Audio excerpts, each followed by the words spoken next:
Tungependa tena kuendelea kutoa taarifa ya mwenendo wa hali ya usalama hapa nchini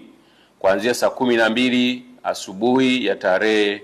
ya leo tarehe 10 mwezi wa 12 2025 hadi mchana huu. Hali ya usalama ni shwari na shughuli za kiuchumi na kijamii zinaendelea kama kawaida nchi nzima baada ya mapumziko ya jana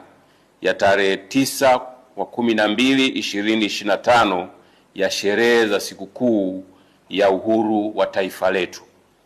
Jeshi la Polisi kwa ushirikiano na vyombo vingine vya ulinzi na usalama vitaendelea kushirikiana na nyinyi wananchi kuhakikisha amani na usalama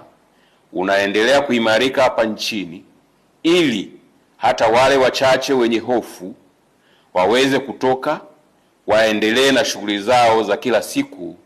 za kujitafutia riziki na kupata huduma za kijamii wanazohitaji. Aidha, tunawashukuru na kuwapongeza wananchi wote kwa nafasi zao,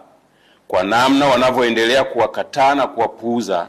wale wanaohamasisha na kuchochea vurugu na ukiukwaji wa sheria za nchi kupitia mitandao ya kijamii na njia nyingine.